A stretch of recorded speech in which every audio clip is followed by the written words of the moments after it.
салом дӯстони азизу гиромӣ, хуш омадед ба шабакаи мо. мо дар ин навор оиди як қатор масъалаҳо ба мисли таможенни саюз, авфи 200 000 муҳоҷир ва дигар рӯйдодҳо дар натиҷаи сафари Путин ба Душанбе суҳбат хоҳем кард. оиди ҷавобҳо ба саволҳои пешниҳод намудаи шумо бошад, мо навореро омода намуда истодаем, ки дар он навор шумо ҳатман ба саволҳоятон ҷавоб хоҳед гирифт. саволҳои доштаатонро дар комментарияҳо навиштан гиред. подписатсия кардан ва ё обуна шудану лайк гузоштанро фаромӯш насозед. Владимир Путин рӯзи 27 феврал ба Қазоқистон, Қирғизистон ва Тоҷикистон сафар намуд, ки аз ин се кишвар дутоаш, яъне Қазоқистон ва Қирғизистон ба Иттиҳоди иқтисодии Авроосиё, яъне Таможенни Союз таҳти идораи Москав шомил мебошанд. ҳамагон интизор буданд, ки масъалаи Евразес дар Тоҷикистон ва масъалаи проблемаҳои Евразес дар ду кишвари дигар, яъне Қирғизистону Қазоқистон бардошта мешаванд. иттиҳоди иқтисодии Авроосиё, ки ба ғайр аз Русия ва Қазоқистону Қирғизистон боз ду кишвари дигар Беларусия ва Армения шомил мебошанд, аз давраи ташкилшавиаш аввалҳои соли 2015 натиҷаҳои ғайриинтизор ба назар мерасанд. миёни кишварҳои ин созмон, яъне Евразес, аллакай норозигиҳо ҷой доранд ва дар баробари ин як қатор бартариятҳо низ дида мешавад.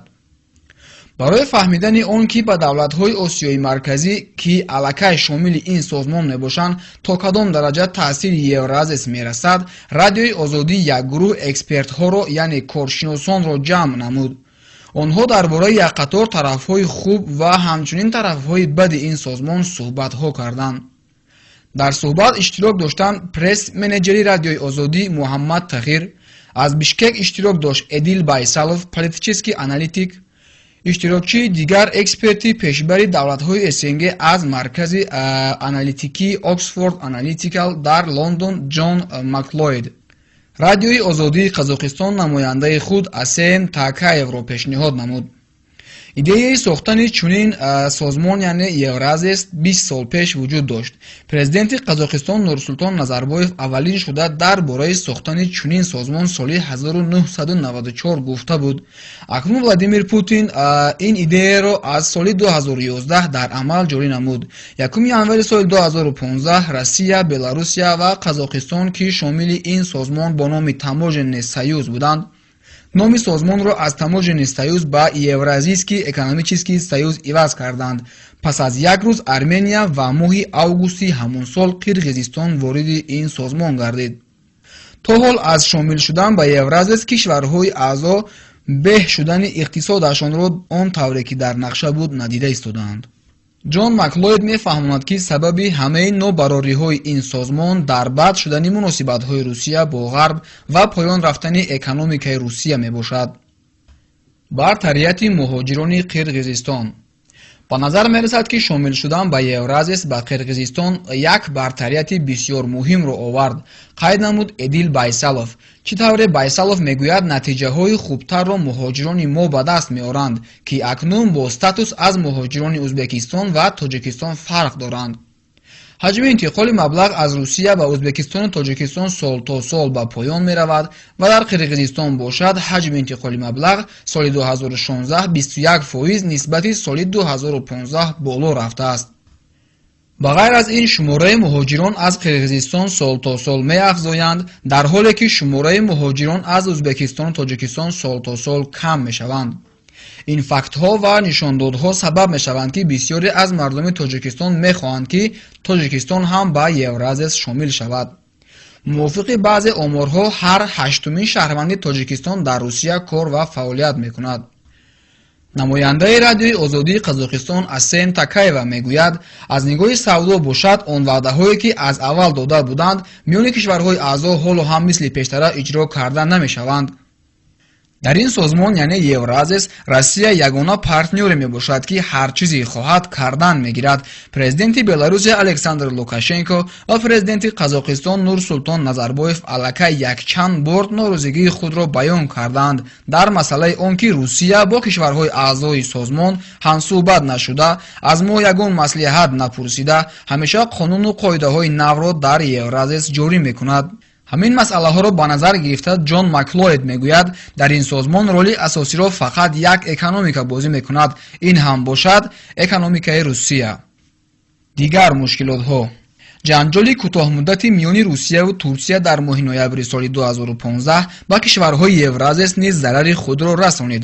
Қазоқистону Қирғизистон ба Турсия дар масъалаи савдо бисёр муносибатҳои зич доранд ва муваққатан аз тарафи Русия маҳкам намудани сарҳад барои воридот ва содирот намудани молу маҳсулот аз Турсия ва ба Турсия рафти кори савдогарони мардуми Осиёи марказиро душвор гардонид, асосан аз Қазоқистону Қирғизистонро, ки шомили Евразия буданд. дигар мушкилии кишварҳои шомили ин созмон, ки аз Осиёи марказӣ мебошанд, ин интиқоли молу маҳсулот аз Хитой мебошад.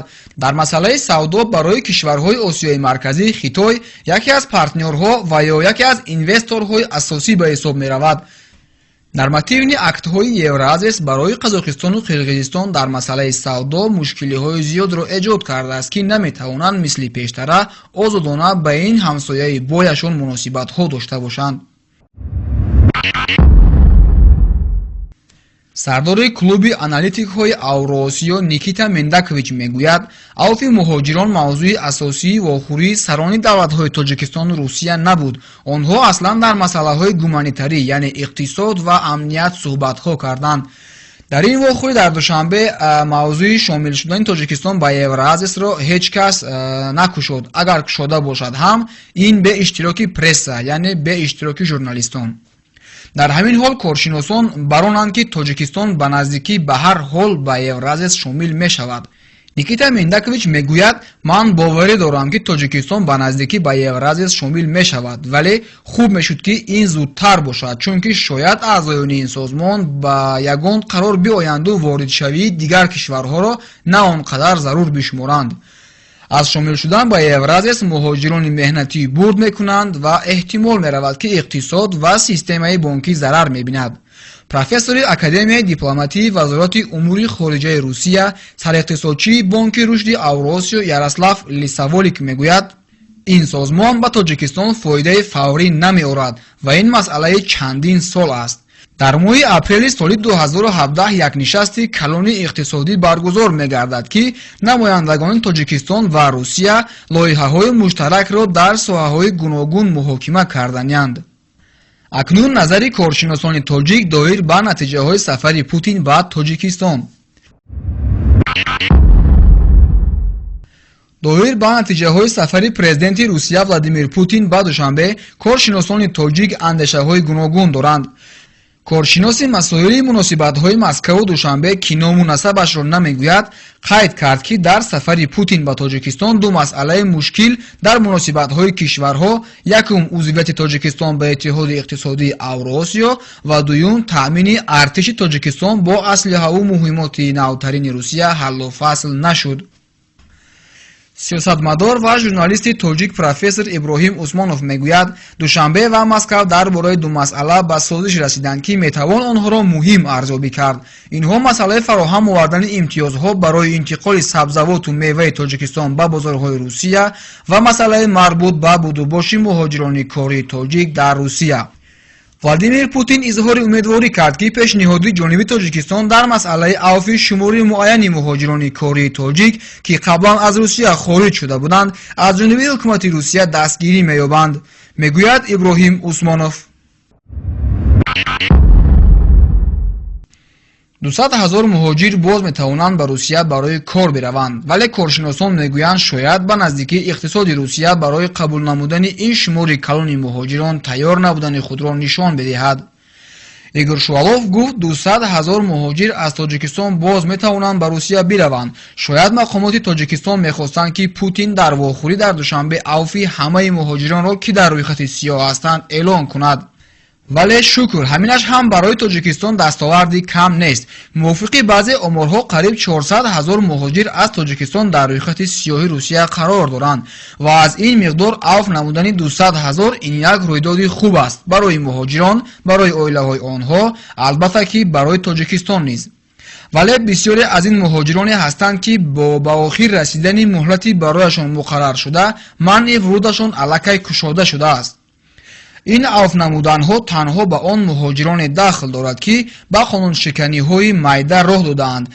ба ғайр аз ин запрет шудани въезди муҳоҷир на танҳо қонуншиканӣ, балки бемориҳои эпидемиологӣ низ метавонанд сабаб бошанд, ба мисоли бемориҳои ВИЧ, туберкулёз ва амсоли инҳо, мегӯяд коршинос дар соҳаи қонунгузории муҳоҷират ва директори фонди добрососедства Юрий Московский. ба гуфтаи ӯ айни ҳол дар Русия 7 мақомот вуҷуд дорад ки ҳар яки онҳо ҳуқуқи запрет мондани въезди муҳоҷиронро доранд. бино ба маълумотҳои охир аз 200 000 муҳоҷироне ки бояд авф шаванд, дар рӯзҳои наздик аз се як қисми онҳоро авф менамоянд, яъне 60-70 000 муҳоҷирро. Юрий Московский мегӯяд муҳоҷироне ки акнун авф мешаванду дубора ба Русия меоянд, бояд бисёр ҳушёр бошанд ки боз дубора ба рӯйхати сиёҳ наафтанд. бисёре аз коршиносон ба чунин хулосаанд ки бо омадани чунин гурӯҳи зиёди муҳоҷирон Русия ҳаматарафа бояд тайёр бошад, чунки ба гуфтаи коршиносон миқдори квотаи муҳоҷирон ба Русияро ба наздикӣ на Русия, балки корхонаҳо муайян мекунанд. Айниқтараш он корхонаҳое ки вақтҳои охир ба миқдори зиёди коргар ниёз надоранд ва дигар ин ки солҳои охир дар Русия миқдори сохтмонҳои биноҳои баландошона кам шуда истодаанд, ки барои таъмин намудани муҳоҷирони Осиёи марказӣ ба ҷои кор роли асосиро мебозанд.